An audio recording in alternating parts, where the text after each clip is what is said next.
আজকের ভিডিওতে দেখাবো টিকটক অ্যাকাউন্ট কিভাবে পার্মানেন্ট ডিলিট করবেন। চলুন বেশি কথা না বলে মূল ভিডিওতে আসা যাক। প্রথমে আপনার ফোনে থাকা টিকটক অ্যাপটি ওপেন করে নেবেন।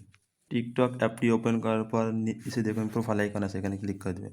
উপরে দেখুন আপনার নামের সাথে একটা অ্যারো বাটন দেবে, এখানে ক্লিক করে দেবেন। এখানে ক্লিক করে দিলে আপনার সবগুলো অ্যাকাউন্ট শো করবে।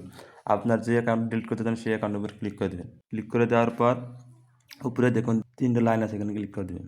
ক্লিক করে দেওয়ার পর নিচে দেখুন লেখা আছে সেটিং অ্যান্ড প্রাইভেসি, এখানে ক্লিক করে দেবেন। ক্লিক করে দেওয়ার পর নিচে দেখুন লেখা আছে অ্যাকাউন্ট, এখানে ক্লিক করে দেবেন। অ্যাকাউন্টে ক্লিক করে দেওয়ার পর নিচে দেখুন লেখা আছে রিঅ্যাক্টিভ অর ডিলিট অ্যাকাউন্ট, এখানে ক্লিক করে দেবেন। ক্লিক করে দেওয়ার পর একটু লোডিং নেবে, নিচে দেখুন লেখা আছে ডিলিট অ্যাকাউন্ট পারমানেন্ট, এখানে ক্লিক করে দেবেন। ক্লিক করে দেওয়ার পর আপনার অ্যাকাউন্ট কী কারণে ডিলিট করতে চান অথবা উপরে স্কিপ বাটন আছে স্কিপ করতে পারেন।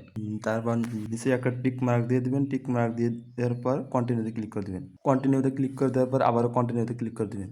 তারপর আপনি টিকটক অ্যাকাউন্ট যেটার মাধ্যমে খুলেছেন সেটা এটাতে একটা কোড দেবে, কোডটা এখানে বসিয়ে দেবেন। কোডটা এখানে বসিয়ে দিতেছি। বসিয়ে দেওয়ার পর নিচে দেখুন লেখা আছে ডিলিট অ্যাকাউন্ট, এখানে ক্লিক করে দেবেন। তারপর ডিলিটে আবারও ডিলিটে ক্লিক করে দেবেন। তারপর আমাদের দেখুন অ্যাকাউন্টটা কিন্তু ডিলিট হয়ে গেছে। তো বন্ধুরা, আপনি খুব সহজেই এভাবে একটি টিকটক অ্যাকাউন্ট ডিলিট করতে পারবেন। আজকের ভিডিওটি এ পর্যন্ত। যদি ভিডিওটি দেখে আপনার সামান্যটুকু উপকার হয়ে থাকে তাহলে একটি লাইক দিন আর কমেন্টে আপনার মতামত জানিয়ে দিন। আর এরকম ভিডিও পেতে আমাদের চ্যানেলটি সাবস্ক্রাইব করে দেবেন। আর ফেসবুক পেজ থেকে দেখে তাহলে অবশ্যই পেজটি ফলো করতে ভুলবেন না। খোদা হাফেজ।